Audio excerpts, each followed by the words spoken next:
एकदा आम्ही गुरुमांसाठी गिफ्ट घेण्यासाठी एका मोठ्या साडीच्या दुकानात गेलो. 4-5 मजली असणारं पुण्यातलं फार मोठं दुकान डेक्कन इलाक्यामध्ये, जिथं पहिल्या मजल्यापासून सुरुवात होते 3,000ची साडी, शेवटच्या मजल्यापर्यंत येते 1.5 लाखाची साडी. सोनं चांदी असणाऱ्या त्या साड्या आणि वेगळ्याच. आम्ही पहिल्याच मजल्यावर होतो. मग हे एवढं मोठं दुकान, गुरुजींनी तिथल्या कामगारांना सांगितलं की तुमच्या मालकाला भेटायचं.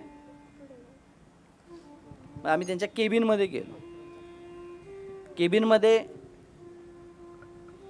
छोटे छोटे छोटे छोटे छोटे अनेक फोटो भगवंताचे होते.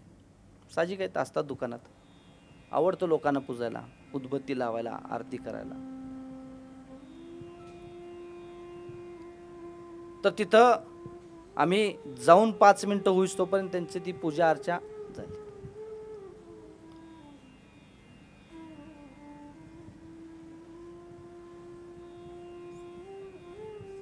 गुरुजीने एक प्रश्न विचारला. गुरुजींना वितंडवाद करण्याचा एक फार आनंद यायचा. का? वितंडवादामध्ये होत होतं काय, अहंकारला ठेस लागायची. आणि अहंकारला ठेस लागली की माणसामधून सत्य वचनं बाहेर पडायला लागतात. तर त्या वितंडवादात काय क्रॉस केलं? तुम्ही काय पूजताय? देवीला पूजतोय, लक्ष्मीला पूजतोय.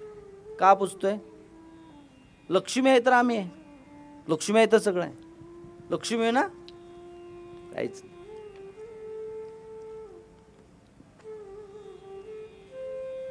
3 बाय 3 इंच असणारा फोटो पुजल्यानंतर 5 मजली शोरूम झालं. गुरुजी म्हणले मग जरा थोडा मोठा फोटो करायचा नव्हता. शोरूम 50 कोटीचा आणि लक्ष्मी केवढी झाला क्रॉस. अहो देव मान्यावर आहे,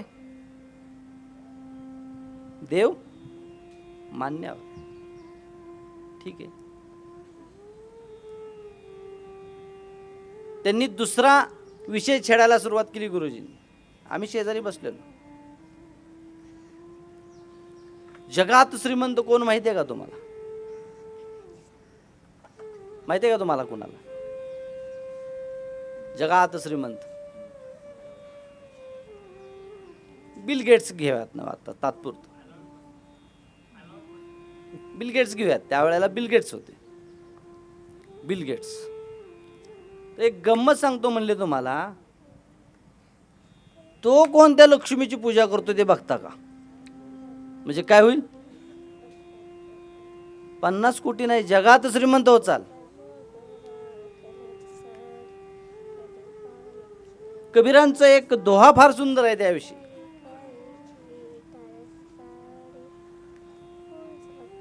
जर दगड पूजून देव मिळत असेल तर मी काय पूजतो? अख्खा डोंगरच पूजतो. मिळतो का बघू एकदाचा.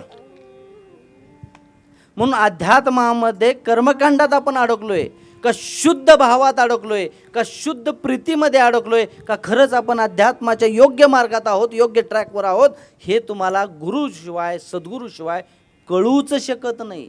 याचा अर्थ असं नाही की तुम्ही मूर्ती पूजू नका किंवा मूर्ती पूजणं चुकीचं आहे.